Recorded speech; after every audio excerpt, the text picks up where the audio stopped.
የአውሮፓ ታላላቅ ክለቦችን የተመለከተ ወቅታዊና ዕለታዊ ጥንቅሮችን ከምታደምጡበት የዩቲዩብ ቻናላችን የመረጃ ሰዓታችን ላይ ትገኛላችሁ። በርከት ያሉ ጥንቅሮችን ለዚህም ሰዓት ይዘን መተናል። እስከ ፕሮግራማችን ፍጻሜ ቆዩ። ላይክ፣ ሰብስክራይብ፣ ሼር ማድረግ ዛሬም እንዳይረሳ። በሀሳብ መስጫ ሳጥናችን ላይ መልከታዎቻችሁ ሁሉ ልታጋሩን ትችላላችሁ። በርከት ያሉ የእናንተን ጥያቄዎችም ምላሽ በዚህኛው ጥንቅራችን አካተን ለመምጣት ወደናል። በመረጃ ሰዓታችን የአውሮፓ ኃያላን ክለቦችን ወቅታዊ ጉዳዮችን እናነሳለን። በተለይም በዝውውር ጉዳዮች ላይ አስቀድመን ክብረ ወሰን የሰበረ የሪያል ማድሪድ አንድ ዝውውር እንነግራችኋለን። ማድሪድ ቤት ምን ይጠበቃል፣ ኮከቦቹስ ምን እያሉ ነው እንነግራችኋለን። የባርሴሎና የዝውውር ጉዳይ በአንድ ተጫዋች ላይ ከምን እንደደረሰም እንነግራችኋለን። ከዛ ውጪ ብዙ ውዝግብን ያስከተለው የፊፋው የዓለም ዋንጫ ከጨዋታዎቹ ውጪ የውሃ ሰዓት ወይም ደግሞ የውሃ ረፍቷ መነጋገሪያ ሆና እንደነበረ ይታወቃል። ጉዳዩን እናነሳዋለን። ከዛ ውጪ ሮናልዶና ሜሲ አሁንም የዓለም ዋንጫው የከፍታ ገጽታ ሆነው ለክርክርም ለአድናቆትም ሚዲያውን ተቆጣጥረውታል። ተጨማሪ መረጃ በሁለቱ ላይ እናነሳለን። የዓለም ዋንጫም ሰፊ ሽፋን በዚህኛውም የመረጃ ሰዓታችን ይዘንበታል። በዝውውር መስኮቱ በርከት ያሉ አጫጭር ስፖርታዊ መረጃዎችን ይዘን መተናል። በተለይም ከዝውውር ጉዳይ ጋር በተያያዘ ስካይ ስፖርት አንድ ለየት ያለ የፕሪሚየር ሊግ የዝውውር መረጃ ይዞ መጥተዋል። ቶትናም ተጫዋች ሊያስፈርም ከስምነት ደርሷል፣ እንመለከተዋለን። በማንቸስተር ሲቲ በኩል ምናልባትም ኮከቡን ተጫዋቹ ሊያጣ የሚችልበት እድል አለ እየተባለ ነው። ጉዳዩን በሲቲ የመረጃ ሰዓት ሰፊ ሽፋን ሰተን እንመለከተዋለን። ቼልሲ የመጀመሪያው ፈራሚው ታውቋል፣ ምን እንደቀረው እንነግራችኋለን። ከዛ ውጪ በቼልሲ በኩል የቡድን ዜና በተጨማሪ በዚህኛውም የመረጃ ሰዓታችንን አካተን ይዘን መተናል። ከሊቨርፑል ዝውውር ጋር በተያያዘ የሚጠበቁ ዝውውሮች አሉ። አንድን ዝውውር በተመለከተ ለአድማጭ ተመልካቾች በተለይም ለሊቨርፑላውያን ተጨማሪ ጥንቅር ይዘናል። ሊቨርፑል ሲያስፈርም ከዚህ በፊት እንዴት ያሉ ተጫዋቾችን ሲያስፈርም እንደነበረ መለስ ብለን ለማየት ወደናል። የሊቨርፑል አንደኛው ተሰናባችና ቀጣይ ክለቡን ይለቃል ስለተባለም ተጫዋች ተጨማሪ መረጃም በዚህኛው ጥንቅራችን ይዘናል። በአርሰናል በኩል አርሰናልና ጆዜ ሞሪኖን አገናኝተን መረጃ እናደርሳችኋለን። በምክንያት ነው ሞሪኖን ከአርሰናል የምናገናኛቸው። ከዛ ውጪ በአርሰናል በኩል የዝውውር ጉዳዮችን በተመለከተ በርከት ያሉ መረጃዎችን እናነሳለን። በአርሰናል በኩል ሚኬል አርቴታን የቡድን ዜናን ጨምሮ በርከት ያሉ መረጃዎችን አካተን ይዘን መተናል። ከዩናይትድ ጋር በተያያዘ አማካኝ ክፍሉን ለማጠናከር ማንቸስተር ዩናይትድ ብዙ ስራዎችን እየሰራ ነው። ምናልባት የትኛውን ተጫዋች ይሳካለታል የሚለው እንዳለ ሆኖ ተጨማሪ መረጃ ስለ አማካኝ ክፍሉ እናነሳለን። በስፋት መረጃችንም እዛ ላይ ትኩረት ያደርጋል የማንቸስተር ዩናይትድን ዝውውር በተመለከተ። ከዛ ውጪ በማንቸስተር ዩናይትድ ወደ 21 ዓመታት ወደኋላ መለስ ብለን አንድ ጉዳይ እናደርሳችኋለን። በማንቸስተር ዩናይትድ በኩል እንደ አጠቃላይ እስከ ፕሮግራማችን ፍጻሜ ከኛ ጋር የምትቆዩ ከሆነ ነኝና ሌሎች ስፖርታዊ መረጃዎችን ታደምጣላችሁ። ላይክ፣ ሰብስክራይብ፣ ሼር ስለምታደርጉን አመስጋኞች ነን። መረጃዎቻችን ተጀምሯል። አብራችሁን ቆዩን። ማድሪድ እናስቀድም። ዛሬ በማድሪድ ክብረ ወሰን ተሰብሯል። የዝውውር ክብረ ወሰን የተሰበረው ውድ ቤተሰቦቻችን ዝውውሩ የተፈጸመው ታዳጊው ስዊድናዊት አጥቂ ፌሊሺያ ሸሮደር በሴቶች እግር ኳስ ታሪክ ውድ በሆነ የዝውውር ሂሳብ ማድሪድን ተቀላቅላለች። በርከት ያሉ የዜና ምንጮችም ዛሬ ሰበር መረጃቾች እንስት ሆናለች። የዝውውር ዋጋው በይፋ ባይገለጽም ሂሳቡ ግን ቀደም ሲል ተመዝግቦ ከነበረው የ1.5 ሚሊዮን ዶላር የዓለም የምንጊዜ ውድ የሴቶች ዝውውር ክብረ ወሰንን አልፏል ማለት ነው።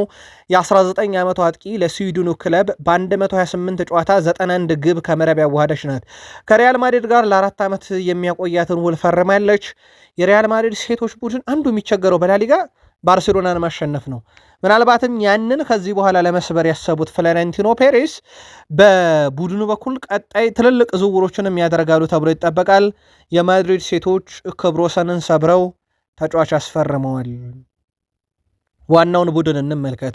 አዲሱ የሪያል ማድሪድ አሰልጣኝ ሆዜ ሞሪኖ በክለቡ የ4-2-3-1 ያጫወት መንገድ ለመጠቀም አቅደዋል። ጆዜ ሞሪኖ ከሪያል ማድሪድ ጋር በመሆን አዲስ እቅድ እየነደፉ ሲሆን አሰልጣኙ በርካታ የክለቡ ተጫዋቾች ከእቅዳቸው ውጭ ሆነውባቸዋል። ኤድዋርዶ ካማቪንጋ፣ አልቫሮ ካሬስ፣ ፌርላንድ ሜንዲ፣ ፍራን ጋርሻ፣ ራውል አሴንሲዮ ከዚህ እቅድ ውጭ ናቸው። በሌላ በኩል ፌድ ቫልቬርዴ እና ግብ ጠባቂው አድሪያ ሉኒን በክለቡ ይቆያሉ ተብሏል። አሰልጣኝ ጆዜ ሞሪኖ በሪያል ማድሪድ ኤንዞ ፈርናንዴዝን እንዲያስፈርሙላቸው እንደሚፈልጉ ይታወቃል።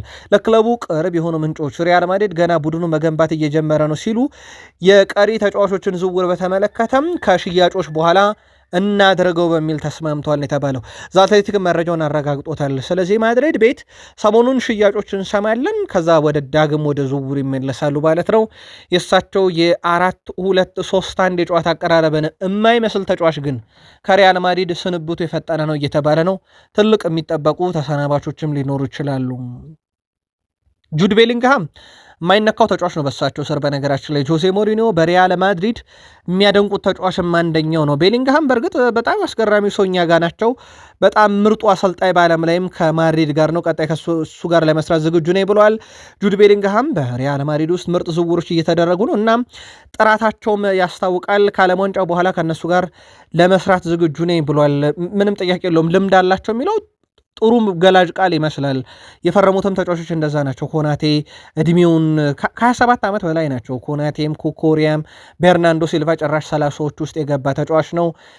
የሪያል ማድሪድ አጠቃላይ አራቱን ፈራሚዎችን ካየን እድሜያቸው ከ27 ዓመት በላይ ነው። ልምዳቸው ተፈልጎ እንደሄዱ ያስታውቃልና ጁድ ቤሊንግሃምም የተደረጉት ዝውውሮች ጥራትም አላቸው ልምድም አላቸውና በሚቀጥለው የውድድር ዓመት በእርግጠኝነት ጥሩ ጊዜን እናሳልፋለን ከሞሪኒዮም ጋር ሲል ተደምጧል። የባርሴሎና የአትሌቲኮ ማድሪድን ተጫዋች ለማዘወር በሚደረግ ጥረት ላይ አንድ የተረጋገጠው ነገር በባርሴሎና በኩል ተጫዋቹ ጋር ከስምነት ደርሷል። ባርሴሎናው ፕሬዚዳንት ዋን ላፖርታ ተጫዋቹን ለማስፈረም የነበራቸውን ፍላጎት ከሜይ ጀምሮ በማስማማት ደረጃ ከስምነት ደርሷል። የ5 ዓመት ኮንትራት ሊሰጡት በደሞዝ በጥቅማጥቅም ሁሉ ነገር ዩሊያን አልቫሬዝ ጋር ተስማምተዋል። የቸገራቸው ነገር አትሌቲኮ ማድሪድን በ100 ሚሊዮን ዩሮ ሽጡልን አንስማማም ጉዳይ ነው። ከዚህ ጋር በተያያዘ አትሌቲኮ ማድሪዶች ከሜይ ጀምሮ ሲደረግ የነበረው ድርድር ህገወጥና ከፊፋ አሰራር ደንብ ውጭ ነውና ይሄ ለቅጣት ይዳርጋል በሚል ሊከሱ እንደሆነ ይታወቃል።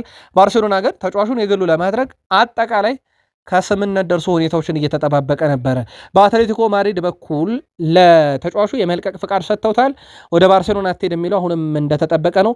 ባርሴሎና በምን አይነት ጉዳይ ፈቷል የሚለው ደግሞ ምናልባት ባርሴሎና ተጫዋቹን ካሳመነ በኋላ ሌላኛው ለዝውውሩ እንቅፋት የሆነውን አትሌቲኮ ማድሪድን ማሳመን ትልቁ የቤት ስራ ይሆናል።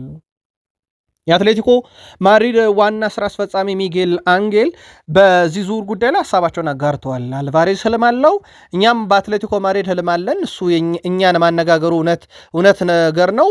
ነገር ግን የእኛም አቋም በከፊል ማወቁ እውነት ነው። ምክንያቱም እኛ ግልጽ ነን፣ እሱን መሸጥ አንፈልግም። ባርሴሎናዎች ይሸጣሉ ብለው አስወርተው ከሆነ ውሸት ነው ብለዋል። እሳቸው ይቀጥላሉ። ኃላፊው እኛ ኃላፊነት አትሌቲኮን ጠቃሚ ቡድን ማድረግ ነው። ኮንትራት ካለው ተጫዋቹ ጋር በመደራደሩ ምክንያት ባርሴሎና ላይ ለፊፋ ቤቱታ የምናስገባም ይሆናል ሲሉ ባርሴሎና እኛን አያከብሩም፣ ሊያሳንሱንም እንደሚችሉ ያምናሉ። አልቫሬዝ የኛ ተጫዋች መሆኑ ኩራት ይሰማናል። ነገር ግን ባርሴሎና ለፈጸመብን ህገ ወጥ አሰራር ለፊፋ ክስ እናቀርባለን፣ ሊያከብሩን ይገባልም ብለዋል። ከዚህ ጋር በተያያዘ ምናልባትም ወደ ክስ የሚሄዱ ከሆነ ምን ይጠብቀዋል ባርሴሎና ከፊፋ ምን አይነት ቅጣት ያስተናግዳል የሚለው ይጠበቃል። የአትሌቲኮ ማድሪድስ ሂደት ዝውውሩን ለማደናቀፍ ብቻ ማስፈራሪያ ወይንስ እንደዛቱት ባርሴሎናን ለፍርድ ቤት ያቀርቡታል፣ እግር ኳሳዊ ፍርድ ቤት ማለት ነው ያቀርቡታል በፊፋ ፊት የሚለው በቀጣይ ይጠበቃል። ከአትሌቲኮ ማድሪድ ጋር በተያያዘም ዩሊያን አልቫሬዝን ለማጣት ከጫፍ የደረሱት አትሌቲኮ ማድሪዶች አሁን ደግሞ ሶሎሮዝንም ሊያጡት ይችላሉ። አሌክሳንደር ሶሎሮዝ በቀጣይነት የጣሊያን ክለቦችን ይቀላቀላል ተብሎ ነው የሚጠበቀው። ዩቬንቱስ በዋነኝነት ሲነሳ ነበረ። አሁን ደግሞ ናፖሊም ተቀላቅሏል። 30 ዓመቱ ነው። 18 ሚሊዮን ዩሮ ወጪ ያደርጋል የተባለው ተጫዋች በአትሌቲኮ ማድሪድ በኩል ግን 35 ሚሊዮን ዩሮ ተጠይቆበታል። ትራንስፈር ማርኬት የዝውውር ሂሳቡን ይፋ ሲያደርግ 18 ሚሊዮን ዩሮ ነው ብሎ ይፋ ያደረገው፣ ግን ተጫዋቹ ከዛ በላይ ተጠይቆበታል በአትሌቲኮ ማድሪድ። ዩቬንቱስና ናፖሊ ዋነኛ ፈላጊ ናቸው። ምናልባት ግን አትሌቲኮ እነኝን ሁሉ ኮከቦቹን በአንድ ጊዜ የሚያጣ ከሆነ በዝውውር መስኮቱ ላይ ምናልባትም የሚጠበቀው ለአርሰናል በሌላ አጥቂ አልቫሬዝን መቀየር የሚለው ሊያዋጣቸው ይችላል። ገበያ ላይ ሌላ አጥቂ ማምጣት በብዙ ሊቸገሩ ይችላሉ አትሌቲኮ ማድሪዶችና የትኛውን መንገድ ይከተሉታል የሚለው ይጠበቃል። ሶሎሮዝም እንዳልኳችሁ በፈላጊ ደረጃ በርካታ ያሉ ፈላጊዎች ስላሉት ማለት ነው። ወደውን በቃል ስፖርት ዩቲዩብ ቻናል እንከታተለዋለን። ፊፋ ብዙ ውዝግብ ያስተናገደውን የዓለም ዋንጫን በአሜሪካ እያካሄደ ይገኛል። ከዚህ ጋር በተያያዘ ውድ ቤተሰቦቻችን የዓለም ዋንጫ ላይ አንድ ነገር አለ። ይሄም የመጠጫ ውሃ መጠጫ ሰዓት ወይም ሃይድሬሽን ብሬክ የሚባል አለ። በርካቶች እየተቃወሙት ነው። በእርግጥ አንጻራዊ ድጋፍም ይሰጡ አሉ። እየተጠቃን ከሆነ ቴምፖ ለማቀዝቀዣ እንጠቀምበታለን ያሉ ብሔራዊ ቡድኖችም አሉ። ይቺን ሀሳብ ኬሊያን ምባፔ በብዙ ያጠናከራት ይመስላል። ፊፋ ግን ለማስታወቂያ ብዬ አይደለም ብሏል። ፊፋ በጨዋታው መሃል የሙቀት ማቀዝቀዣ ረፍት መስጠቱ የጨዋታውን ለዛ እያጠፋ ነው በሚል ተተችቷል። ብዙዎች ፊፋ ይህንን ያደረገው በጨዋታ ሰዓት የማስታወቂያ ገቢ ለመጨመር ነው መባሉ ይታወቃል። የዚህ ረፍት መንስኤ ሙቀቱ ነው ያሉት ዣኒ ኢንፋንቲኖ ምቹ ረፍት አስፈላጊ ነው ብለዋል። ለተጫዋቾቹም ፊፋ ከዚህ ረፍት አንድም ሳንቲም አያገኝም ያሉት ኢንፋንቲኖ ምክንያቱም ሁሉም የማስታወቂያ ስምምነቶች ከዚህ ውሳኔ በፊት ነበሩ ብለዋል። ይህ ውሳኔ የገንዘብ ጋር የተያዘ አይደለም፣ ከስፖርቱ ጋርም የተገናኘ አይደለም። ይልቁንስ እኛ ተጫዋቾቹ በሙቀቱ ምክንያት ድካሙ ስለሚወድቁ እንዲያርፉ ብለን ያደረግነው ነገር ነው ሲሉ ሐሳባቸውን አጋርተዋል። በርካቶች ግን ጉዳዩ ተቀባይነት የለውም ቢሉም የጋና ብሔራዊ ቡድን ከእንግሊዝ ሲጫወቱ ምናልባት በጣም አሳዛኙ ነገር ጀደን ስፒንስ ቶማስ ፓርቴን አልጨብጥም ብሏል። ሁለቱም በቀለም ጥቁር ናቸውና ሌሎቹ የእንግሊዝ ተጫዋቾች ያደረጉትን ጀደን ስፒንስ አለማድረጉ አንድን ቶማስ ፓርቴ ተጠርጣሪ እንጂ ወንጀለኛ ተብሎ በፍርድ ቤት ውሳኔ አልተሰጠበትም። በዚህ መሃል ሆኖ እንግሊዛውያን ተጫዋቾች እየጨበጡት እንግሊዛዊ ቢሆንም ጀደን ስፒንስ በቆዳ ቀለም ጥቁር ሆኖ ያንን አለማድረጉ ለብዙ ትችት ዳርጎታል። ሚዲያ ላይ መነጋገሪያ ነበረ። መለስ ስንበል ግን ወደ ጨዋታው ቤንጃሚን አሳሪ የጋና ግብ ጠባቂ ነው። ሃሪኬን ጎል እንዳያስቆጥር ማድረግ የተለመደና ተራ ነገር ነው። በዓለም ላይ ያሉ ምርጥ ግብ ጠባቂዎች ቢሆኑም ግብ ይቆጠርባቸዋል። ፈጣሪ ይህንን ነጥብ ለጋናውያን እንድናገኝ ስለረዳን በጣም ተደስቻለሁ። የእኔ ስራ መሆኑን ማረጋገጥ ፈልጌ ነበርና ሃሪኬንን ቀጠለጥ አድርገን ይዘነዋል ብሏል። ከሃሪኬን ጋር በተያያዘ አንድ የጋና ሰው ሰሞኑን መረጃ አድርሰን በሀሳብ መስጫ ሳጥናችን ላይም ሰውየው ትዝ አለን የሚል ጽሁፍ በቃል ስፖርት ዩቲዩብ ቻናል ላይ ሳነብም ነበርም። ጋና በጣም ጠንካራ ብሔራዊ ቡድን።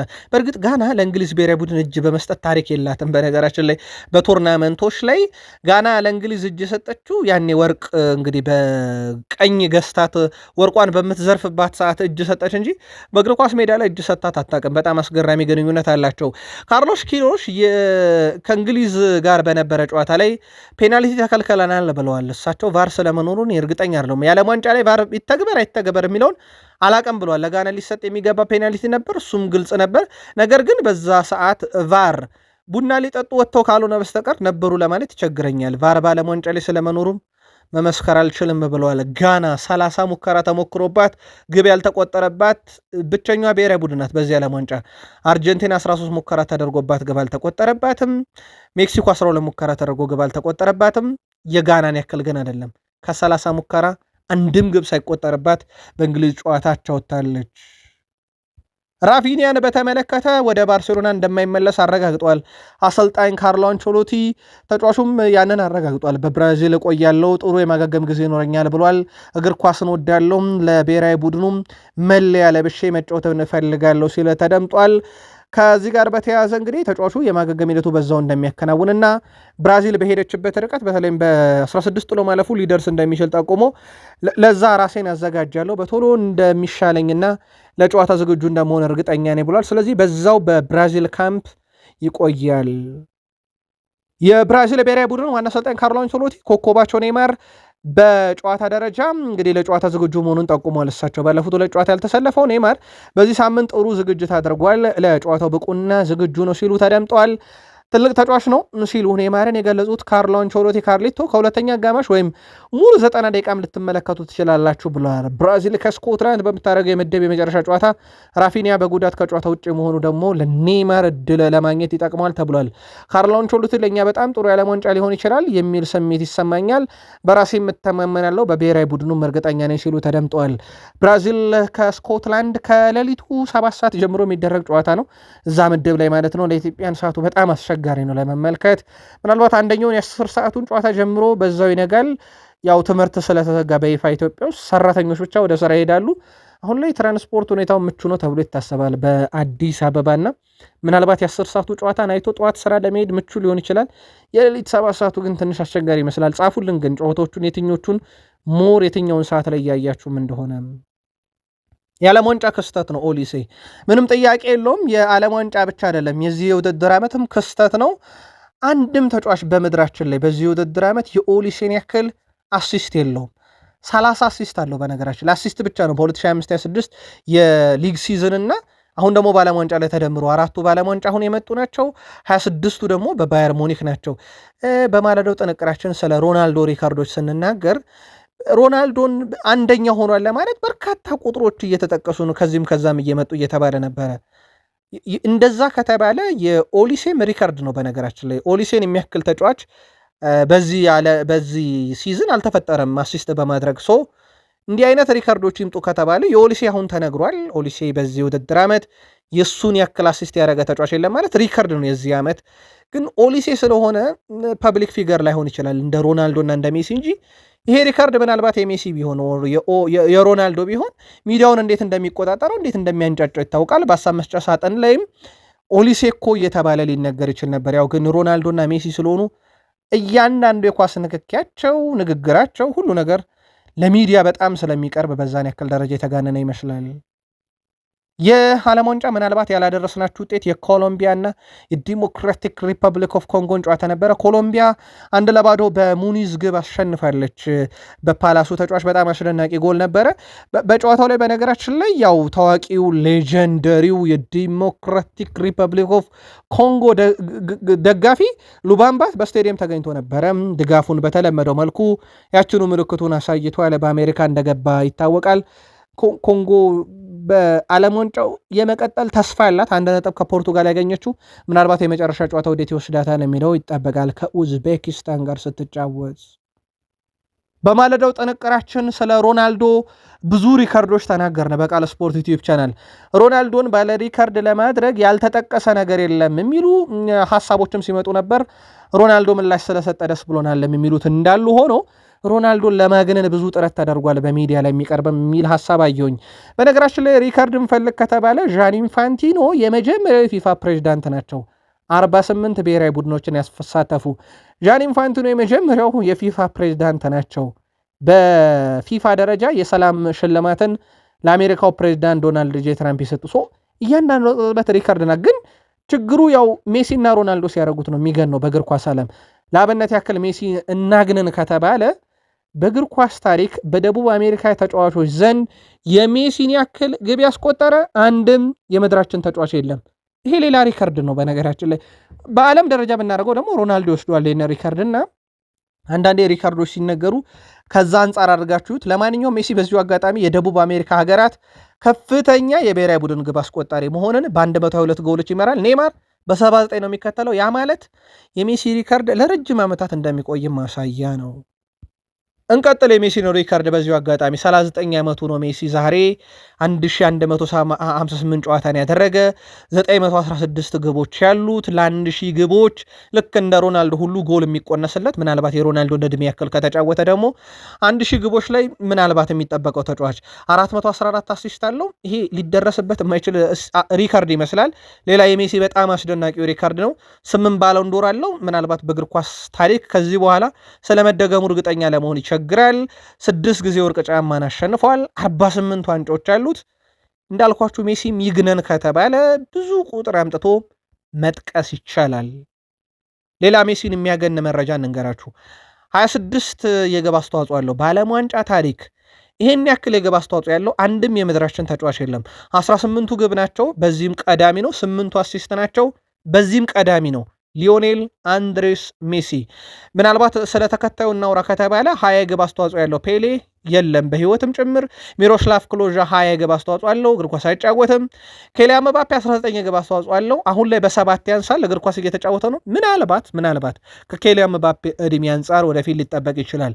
ሌላ እናግንን ከተባለ ሜሲንም ሊዮኔል ሜሲ ተጨማሪ ዓመታትን ልጫወት እችላለሁ ብሏል። ስለዚህ ሪካርዶች ሊሰበሩና እንደገና የሜሲ ስም ሊጠራ ይችላል። ምናልባት ግን አንድ ሰው ያለ አግባብ የሜሲ አድናቂ ተብያለሁ እያለ ነው። ይሄም ሮናልዶ ናዛሪዮ ዴሌማ ትልቁ ሮናልዶ አረናይን ማለት ነው።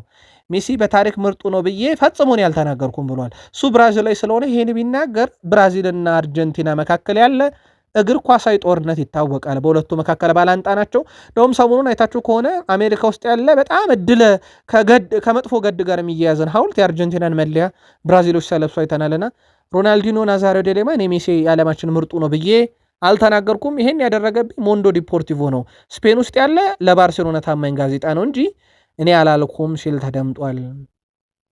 በዛው ልክ የሜሲን እናግንን ከተባለ ሪከርድ አለ እንዳልናችሁ ሁሉ ሮናልዶንም እናግንን ከተባለ ቁጥሮችን ማሰባሰብ ይቻላል። ለአብነት ያክል በእግር ኳስ ታሪክ ለብሔራዊ ቡድን 145 ግብ በታሪክ ያስቆጠረው ሮናልዶ ነው፣ ቀዳሚ ያደርገዋል። በእግር ኳስ ታሪክ ከፍጹም ቅጣት ምት ጎሎች ውጪ ለብሔራዊ ቡድን በርካታ ግብ ያስቆጠረው 123 ነው። ሮናልዶን የሚስተካከል የለም። ክርስቲያኖ ሮናልዶ ለብሔራዊ ቡድን ከወዳጅነት ጨዋታ ውጪ 123 ጎሎችን ያስቆጥሯል፣ የሚስተካከለው የለም። እንዲህ የተባለ ቢፈለግ ሮናልዶን የሚስተካከል ይጠፋል ማለት ነው። ቁጥሮች ይፈለጉ ከተባለ ሌላ ሮናልዶን የሚያገን ቁጥር እንንገራችሁ። ክርስቲያኖ ሮናልዶ የዓለም ዋንጫን 261 ብሎ ጀምሯል። ሜሲም ያኔ ነው የዓለም ዋንጫን የጀምረው። ሮናልዶ ለየት የሚያደርገው በ6 የዓለም ዋንጫ ጎል አስቆጥሯል። ለዚህ ትላንትና ሪካርድ መሆኑን ለማረጋገጫ እንዲሆናችሁ የወርቅ ጫማ ተሸልሟል። በነገራችን ላይ ክርስቲያኖ ሮናልዶ የዓለማችንን ድንቃድንቅ ታሪኮች የሚመዘግበው ወርልድ ጊነስ ኦፍ ቡክም ሮናልዶ የምድራችን የመጀመሪያው ተጫዋች ነው በ6 የዓለም ዋንጫ ጎል ያስቆጠረ በሚል መዝግቦታል። ምናልባት ሮናልዶ ብዙ ግብ ያስቆጠረበት 2018 4 ዘንድሮ 2 አስቆጥሯል። ከዛ በተቀሩት የዓለም ዋንጫ ላይ አንዳንድ ግቦችን ነበረ ከመረብ ጋር ማዋሃድ የቻለው። ለዚህም ትላንትና ተበርክቶለታል ሽልማቱ የወርቅ ጫማ። ክርስቲያኖ ሮናልዶ ትላንትና 2 ጎሎችን ያስቆጠረበት ጫማ ደግሞ ለየት የሚያደርገው ነገር የሙሉ ልጆቹን ስም ጭምር አጽፎበት ገብቶ ነው ግብ ሲያስቆጥርበትም የነበረው። በዚህኛው የዓለም ዋንጫ የፊት መስመር ጠራቶች ፍጹም ይለያሉ።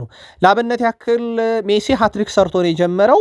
ከዛ በሁለተኛው ጨዋታ 2 ጎል አስቆጠረ። ኬሊያን ምባፔ በሁለቱም ተከታታይ ጨዋታ ላይ ግብ አስቆጥሯል። በኬሊያን ምባፔ በኩል ኢራቅን እንጥቀስ፣ የሜሲን የአውስትራሊያ 2 ጎሎችን እንጥቀስ። ኤርሊንግ ብሮት ሃላንድ ኖርዌይ ከሴኔጋል ሲጫወቱ 2 ጎል አስቆጥሯል። ሮናልዶ ኡዝቤኪስታን ላይ 2 አስቆጥሯል እና ዘንድሮ 2 ጎል ማስቆጠር ፋሽን ሆኗል ማለት ይቻላል በዓለም ዋንጫ ላይ። ምናልባት ትኩረት አቅጣጫችን ሮናልዶ ወይም የሮናልዶን መረጃ እያደረስን ስለሆነ 2 ጎል ባስቆጠረበት ጨዋታ ላይ 5 ኢላማውን የጠበቀ ሙከራ ሞክሮ ነው 2ቱን ወደ ግብነት ቀይሯቸው የነበረው። ከዛ በኋላ የኡዝቤኪስታኑ አሰልጣኝ ፋቪዮ ካናቫሮም ስለ ሮናልዶ ይናገራሉ። ፋቪዮ ካናቫሮ ጣሊያናዊ ነው፣ በደንብ እናውቀዋለን። ለክርስቲያኖ ሮናልዶ 1 ሴንቲሜትር እንኳን ቦታ ሰጥተህ ግብ ያስቆጥርብኝም ማለት ስህተት ነው ብሏል። እኔ ከብዙ ዓመታት በፊት ጫማ ሰቅያለሁ፣ ሮናልዶ አሁንም እየተጫወተ ነው የሚለው ካናቫሮ ብዙ ተጨማሪ ዓመታት እንዲጫወትና በእግር ኳስ እንዲደሰት ነግሬዋለሁ ከጨዋታው በኋላ ብሏል። 2006 ባሎንዶር አሸናፊ ካናቫሮ ሮናልዶ የመጀመሪያውን የዓለም ዋንጫ ሲጫወት እሱም እየተጫወተ ነው፣ እሱ አሰልጣኝ ሲሆን ሮናልዶም እየተጫወተ ነው። 1 ሴንቲሜትር ክፍተት ሰጥተህ ለሮናልዶ ዋጋ ትከፍላለህ፣ ለዛም ዋጋ ከፍለንበታል ብለዋል የኡዝቤኪስታኑ አሰልጣኝ ፋቪዮ ካናቫሮ። ውዶቻችን በርከት ያሉ ስፖርታዊ ጥንቅሮችን እያደረስናችሁ ነው። ከሁለተኛው ዩቲዩብ ገጻችን ላይ ከ33,000 በላይ ሰብስክራይበር ባለው ገጻችን ላይ ትገኛላችሁ። ላይክ ማድረግ እንዳይረሳ። ቤተሰብ መሆን ካሻችሁ መረጃዎቻችን ቶሎ ቶሎ እንዲደርሷቸው የደውል ምልክቷን ተጫኑ። ሰብስክራይብ ካረጋችሁን በኋላ የፕሪሚየር ሊግ መረጃ ሰዓታችን ላይ ደርሰናል። አስቶን ቪላ በዝውውር መስኮቱ የመጀመሪያ ምርጫቸው ሞርጋን ሮጀርስን ማቆየት ነው። ካልሆነ ደግሞ ከ80 እስከ 100 ሚሊዮን ዩሮ አግኝቶ መሸጥ ነው። አርሰናል ዝውውሩን ይመራዋል። ቼልሲ፣ ማንቸስተር ዩናይትድ፣ ፓሪስ ሰን ዠርሜን በዝርዝራቸው ውስጥ አካተው ሁኔታውን ይከታተላሉ። ቪላ አሁን ላይ ሮጀርስን ለመተካት አማራጮችን እያየ ሲሆን በርከት ያሉ አማራጮችንም እያዩ ነው። በተለይም ክሪስታል ፓላስ ቤት ምርጫቸው አድርጓል እየተባለ ነው። ሞርጋን ሮጀርስን የሚያጡ ከሆነ ማንን ያመጡታል የሚለው እንዳለ ሆኖ ስካይ ስፖርት ነው መረጃውን ይዞት የወጣው። ግን ላለመሸጥ አማራጮችንም እንደዚሁ እየተመለከቱም ነው ተብሏል። ቶትንሃም ተጫዋች ለማስፈረም ከስምምነት ደርሷል። የጣሊያን ክለቦች እንግዲህ ግብ ጠባቂውን ለማስፈረም ከፍተኛ ፍላጎት አሳይተው ነበረ። ቪካዮ ሞሪን ቶትንሃም ሆትስፐርሶች ታዲያ አሁን ላይ ግብ ጠባቂ ሲያመጡ ማርቲን ዱቭራባክን ነው። ዱቭራባክ ስፐርስን ይቀላቀላል፣ በነፃ ዝውውር ነው። ስለዚህ ኬንስኪ በግብ ጠባቂ ቁጥር 1 ይሆናል በቶትንሃም። ጉሌልሞ ቪካዮሪ ደግሞ ክለቡን ይለቃል ማለት ነው። በጉሌልሞ ቪካዮሪ በኩል በርከት ያሉ የጣሊያን ክለቦች ይፈልጉታል። በተለይ ዩቬንቱስ፣ ናፖሊ ፈላጊ ናቸው። ስለዚህ በጊዜ ታታኪውን አምጥተዋል ማለት ነው። በማርቲን ዱቭራባክ በኩል ቀጣዩ የቶትናም ሆትስፐርስ ሁለተኛ ግብ ጠባቂ ሆናል። ቶትናም ራሱን የሚያጠናክርበት መንገድ ግን በጣም ስር የሰደደን ምናልባት ለፕሪሚየር ሊግ ክለቦች ስጋት የሆነ ጠንካራ ቡድንም እየተገነባ ይመስላል። ሲቲ ሃላንድን ሊያጣ የሚችልበት እድል አለ። በተለይም ከሪያል ማድሪድ ጋር በተያያዘ ነው ይሄ ችግር ሊፈጠር ወይም ችግር ሊገጥመው የሚችለው ማንቸስተር ሲቲን። እንደሚታወቀው የሪያል ማድሪዱ የፊት መስመር አጥቂ ቪኒሲየስ ጁኒየር ክለቡን ሊለቅ የሚችልበት በጣም ሰፊ እድል አለ። ምክንያቱ ኮንትራቱ ሊጠናቀቅ ደርሷል፣ ውሉን አልፈረመም። ምናልባት ከዚህ ዓለም ዋንጫ በኋላ አንዳች ነገር እንሰማለን። ከዚህ ጋር በተያያዘ ሪያል ማድሪዶች ሃላንድን ቅድሚያ የሚሰጡት ልክ ቪኒሲየስ ጁኒየርን ሲሸጡት ነው።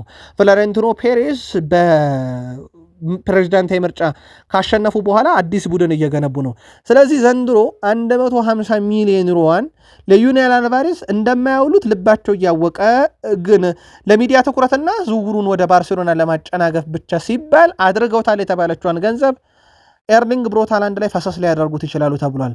አሁን ብራዚላዊ ተጫዋች በቀጣይ በክለቡ ይቆይ አይቆይ የሚለውን ለመወሰን በሪያል ማድሪድ ድርድሩ ቀድሞ የተጠናቀቀ ፊርማው ብቻ የሚጠበቅ ነው። ኦሊሴ ዩሊያን አልቫሬዝ እሱን ይተካለው ቢባልም ነገር ግን ሃላንድ አሁን ላይ በሪያል ማድሪድ ስሙ ያለና ሪያል ማድሪድ ሊያስፈርመው የሚችለው ተጫዋች ሆኗል።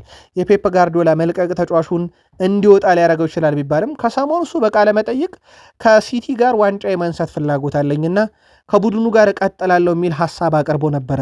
ምናልባት እንግዲህ ጊዜው ደርሶ ምናልባት ማድሪድ ቪኒሲየስ ጁኒየርን ሸጦ ጥያቄውን ካመጣ ሃላንድ እምቢ ብሎ በሲቲ ይቀራሉ የሚለው ጊዜ የሚወስነው ጉዳይ ይሆናል። የዣቢ አሎንሶ የመጀመሪያም ፈራሚ አውቀነዋል። የአታላንታው ተጫዋች ሆኗል። አታላንታ 55 ሚሊዮን ዩሮ ከቼልሲ ይቀበልበታል። ቼልሲ ኢንተርን ረቶ ነው ዝውውሩን የፈጸመው። የፓሌስትሪን ዝውውር ምናልባት አንዳች የሚያመጣው ነገር አለ። ማርኮ ፓሌስትሪ ያመጣ ማለት ወደ ቼልሲ ማሎ ጉስቶ ቦታውን ይለቃል። ጉስቶና ፓሌስትራን አንድ ላይ አይጠቀሟቸውም በእርግጠኝነት። ከዛ ውጭ ግን በርካቶች ሊያነሱ የሚችሉት የጉስቶ ወደ ሲቲ መሄድ ተጠባቂ ሆኖ ሳለ በዛ ቦታ ላይ የሚጫወተው ሩሲ ጄምስስ የሚል ነው። ኢንዞ ፈርናንዴዝን ክለቡ ሊያጣ የሚችልበት ሰፊ እድል አለ፣ ምንም ጥያቄ የለውም። ነገሮችም ያንን አዝማሚያ እያሳዩ ነው። ቼልሲ 140 ሚሊዮን ዩሮ በዚህ ተጫዋች በኩል ተከፍሎ የሚያልቅ ገንዘብ ፈልጋለሁ ብሏል በኢንዞ ፈርናንዴዝ በኩል። ማርኮ ፓሌስትራ እዛ ቦታ ላይ ከመጣ ምናልባት ቼልሲ የውድድር ዓመቱን በሻምፒዮንስ ሊግ መድረክ ትኬት ቆርጦ ብቻ ለማጠናቀቅና ከተቻለ ደግሞ የፕሪሚየር ሊጉን ዋንጫ ማንሳት እንደ አማራጭ ለዣቢ አሎንሶ በመጀመሪያ ሲዝን የተቀመጠ ነው። ለዛ ጥንካሬ ሰፊ ስኳድ ከመገንባት ይልቅ ያለውን ሲጠቀሙ ምናልባት በዛ ቦታ ላይ በቀኝ ተመላላሽ ቦታ ላይ የሚጫወተውን ተጫዋቻቸውን በቀኝ መስመር ተመላላሽ ቦታ ላይ ስለሆነ የሚጫወተው የጣሊያን ተጫዋች የሪስ ጄምስ ሚና ወደ አማካኝ ክፍልም መጥቶ ልንመለከተው እንችላለን። እንዳልኳችሁ ነው ኤንዞ ፈርናንዴስ 140 ሚሊዮን ዩሮ ተከፍሎ የሚያልቅ የዝውውር ሂሳብ ተለጥፎበት ገዢ እየጠበቀ ነው።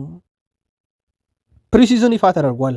በቼልሲ በኩል ጁላይ 28 ጀምሮ ጨዋታዎቹ ይደረጋሉ። በዌስተርን ሴርኒ እና በቼልሲ መካከል የሚደረገው ጨዋታ አውስትራሊያ ላይ ይደረጋል። በቼልሲ እና በክለቡ መካከል የመጀመሪያ ጨዋታቸው ነው። ከዛ ከቶትናም ኦገስት 1፣ ኦገስት 5 ከዩቬንቱስ፣ ኦገስት 8 ከኤስ ሚላን፣ ከዛ በኋላ ኦገስት 9 ደግሞ አስካንደር ከተባለ የስብስብ ጋር ጨዋታን ያደርጋሉ። በቼልሲ በኩል እነኛ 5 የወዳጅነት ጨዋታ በኋላ በቀጥታ ወደ ፕሪሚየር ሊግ ያቀናሉ ተብሎ ይታሰባል። የቼልሲን ፕሪሲዝን ከጁላይ ወር ጀምሮ አጋማሽ ጀምሮ ይጀመራል። ከዓለም ዋንጫ የሚመለሱና በቡድን ውስጥ የቀሩ ጥሪ ያልተደረገላቸውን ተጫዋቾች ይዘው ቅድመ ውድድር ዝግጅታቸውን በይፋ የሚጀምሩም ይሆናል። ሊቨርፑል በርካታ ጥራት ያላቸውን ዝውውሮች በክሎፕ ስር ሲፈጽም እናውቃለን። ምናልባት እነኛ ዝውውሮች በራሳቸው አንዳች የሚነግሩን ነገር አለ። በጣም ጥራታቸው ወዲያው መጥተው ቡድን ውስጥ የሚዋሃዱ ወዲያው ለውጥ የሚያመጡ ነበሩ። ምንም ጥያቄ የለውም። የክሎፕ ዝውውሮች በዚህ አይታሙም። ለአብነት ያክል ዲያዝን አምጥተውት ምን እንዳደረገ ቡድን ውስጥ እናውቃለን። ሳላን አምጥተው ምን እንዳደረገ ይታወቃል። ሳዲዮ ማኔ መጥቶ ምን እንዳደረገ ይታወቃል።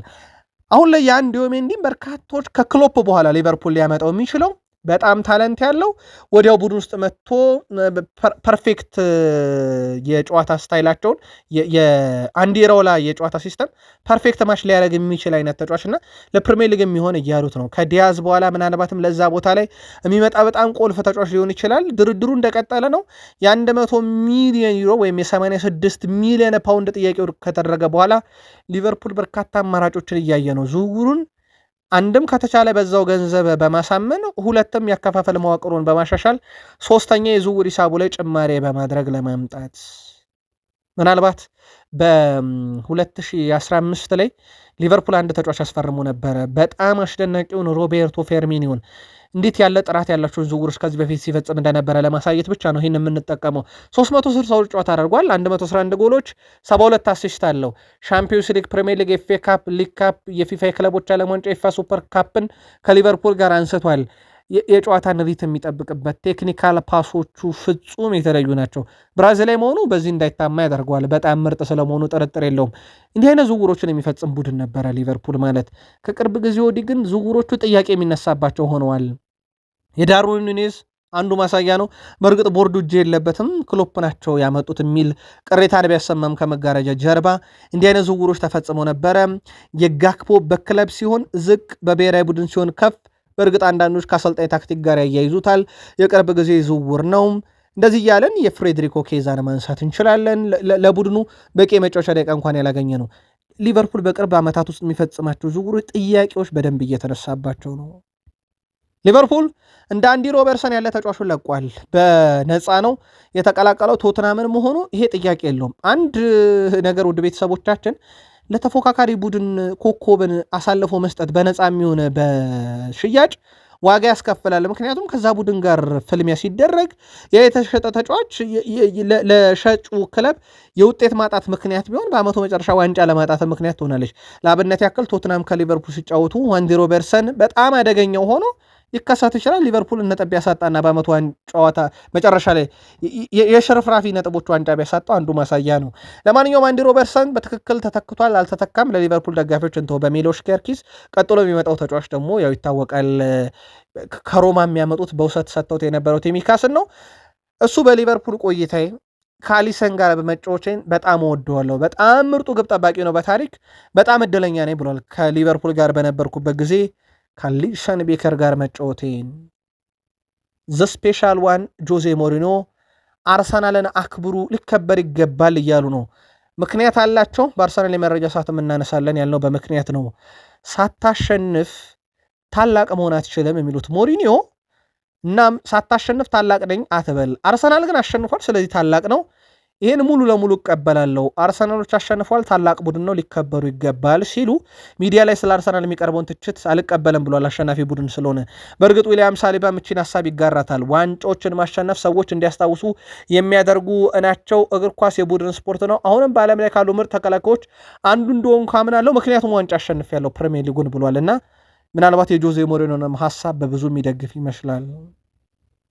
አርቴታ ምንም እንኳን አስቶን ቪላ ቅድሚያ ለመሸጥ ከሸጡ ከ80 እስከ 100 ሚሊየን ፓውንድ የሚፈልጉበትን ተጫዋች እንደሚፈልጉት ይታወቃል። ሞርጋን ሮጀርስን ከዚህ ጋር በተያያዘ ምናልባት የሚኬላ ማርቲያን አርቴታ ቅድ ምንድን ነው በሚል ስካይ ስፖርት ይዞት በወጣው መረጃ ሚኬላ ማርቲያን አርቴታ ወዲያው ቡድን ውስጥ መጥተው ኢፌክት ሊያመጡ የሚችሉ ውጤት ሊያመጡ የሚችሉ ተጫዋቾችን ማምጣት ቅድሚያ ይሰጣሉ። ለዛ ደግሞ ፕሪሚየር ሊግ ውስጥ ልምድ ያላቸውን ተጫዋቾችና ለአርሰናል የመጫወት ፍላጎት ያላቸውን ተጫዋቾች ያስቀድማሉ ተብሏል።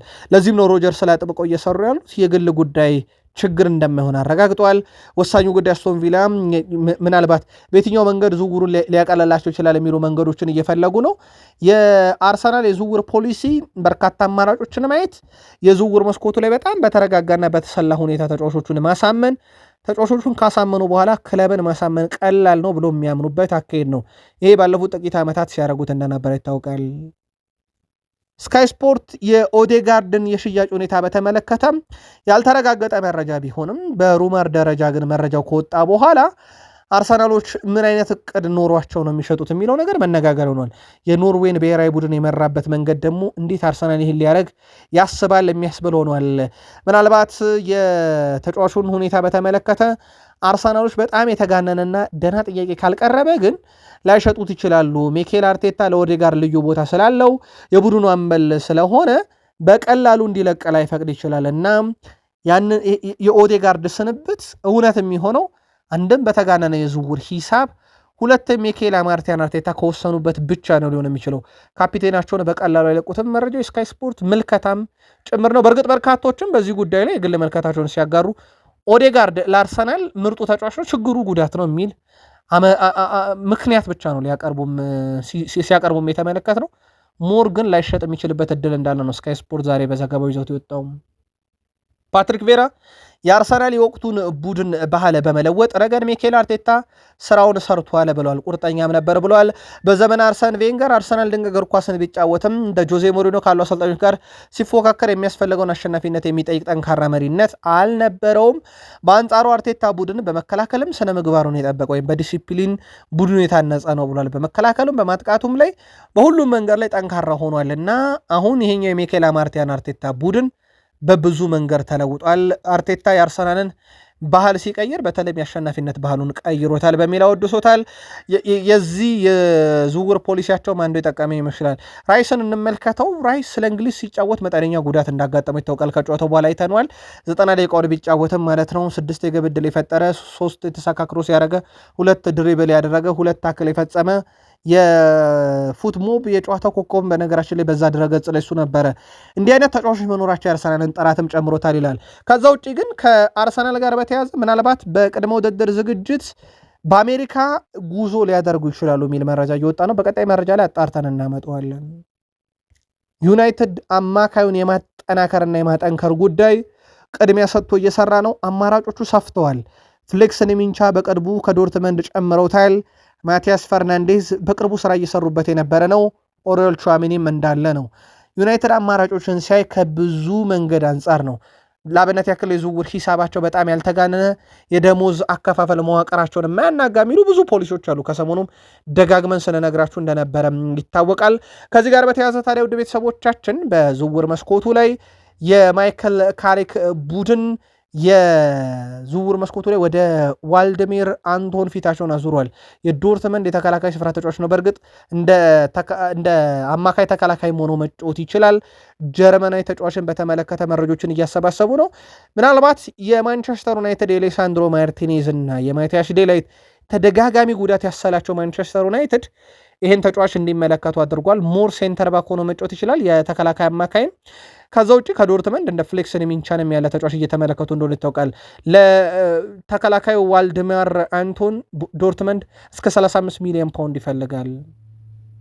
አማካይ ክፍሉ ላይ የስፔኑ ክለብ በአዲስ የጨዋታ ስታይል በሞሪኖ ስር መከሰቱ ቡድኑ ሊለቃቸው የሚችላቸው ተጫዋቾች እንዳሉ ሆኖ ከኦሪዮል ቹዋሜኒ ጋር በተያያዘ ማድሪድ ይፋዊ መግለጫ ባይሰጥም ወይም በዝርዝር ውስጥ ከተሰናባች ነው ባይሉም ምናልባት ተጫዋቹ በገዛ ፈቃዱ ከጨዋታ ደቂቃ ማነስ አንጻርና ቀጣይ ከሞሪኖ ጋር በሚደረግ ውይይት ክለቡን ከለቀቀ በሚል እየጠበቁ እንደሆነ ይታወቃል። ሪያል ማድሪድ አማካኝ ክፍሉን ለማደራጀት በሚያደርገው ጥረት ላይ ግን የሚቀርብ የተጋነነ ገንዘብ ካለም የኦሪዮል ቹዋሜኒን ሁኔታ ሊያጠኑት ይችላሉ ተብሏል። ዩናይትድ ግን በጣም የተጋነነ ገንዘብ ማቅረብ አይፈልግም። ቢቻል ግን በዩናይትድ ቁጥር 1 ምርጫቸው ነው። በነገራችን ላይ ካዘሜሮ ለመተካት ማድሪድ የሚፈልገውን ያክል በጣም የተጋነነ ገንዘብ ግን ዩናይትድ ያቀርባል ተብሎ አይታሰብም። በዩናይትድ በኩል የማቲያስ ፈርናንዴዝን ጉዳይ በተመለከተ አንድ ፈተና ገጥሞታል። ቶትናም በቀጥታ መጥቷል። ቶትናም እንደውም የተጠየቀውን ሁሉ ለመክፈል ፈቃደኛ ነው እየተባለ ነው። አሁን ላይ የተሻለ ያቀረበ ተጫዋቹ ሊወስድ ይችላል የሚል መረጃ በሚረር ስፖርት ወጥቷል። ማን ነው የተሻለ የሚያቀርበው ከተባለ በእርግጠኝነት የዝውውር ሂሳብ የተሻለ ያቀርባል ተብሎ አሁን ላይ በስፋት እየተነገረለት ያለው ቶትንሃም ነው። ዩናይትድ ተጫዋቹን በማሳመን ላይ ነው ሞር ትኩረት ያደረጉት። ተጫዋቹ ወደ ዩናይትድ ብቻ ካለ ቶትንሃም ይልቅ ልክ አምና ካስታወሳችሁ ብሪያን ቡሙ እንደዛ አይነት ነገር ተፈጥሯል። ኤብሬቼዜ ካስታወሳችሁ ቶትንሃም ሊገባ ነበር፣ ግን አርሰናል ሲጠይቅ ሁሉ ነገር ርግፍ አድርጎ ሄዷል። ዩናይትድ ያንን እንደ መተማመኛ ይዞታል። ከተሳካ የሚታይ ይሆናል። ግን በዝውውር ሂሳብ ቶትንሃም የተሻለው ክለብ ሆኖ ለዌስትሃም ቀርቧል። ዩናይትድ ከ21 ዓመት በፊት ዝውውር ለመፈጸም በሰር አሌክሳንደር ቻክማን ፈርጉሰን ስር ቅልል የሚለው ቡድን ነበረ። ለአብነት ያክል እንደ ጄሱን ፓርክ ያለን ተጫዋች በ4 ሚሊዮን ፓውንድ ከብራጋ መጡት። 4 ፕሪሚየር ሊግ፣ 3 ኤፍ ኤ ካፕ፣ 2 ኮሚኒቲ ሺልድ፣ 1 ሻምፒዮንስ ሊግ፣ 1 የፊፋ ክለቦች ዓለም ዋንጫ፣ የመጀመሪያው ኤዥያ የተጫዋቾች ሻምፒዮንስ ሊግን ያነሳ። እንዲህ አይነት ዝውውሮችን ከ21 ዓመት በፊት የሚፈጽመው ዩናይትድ አሁን በካሪክ ስር ታች ላይ ያለ ነው። አንደኛ አማካዩን ከተቻለ የግራ ክንፍ አጥቂና ተከላካይ ለማምጣት ጥቂት ቆይተን እንመለስ።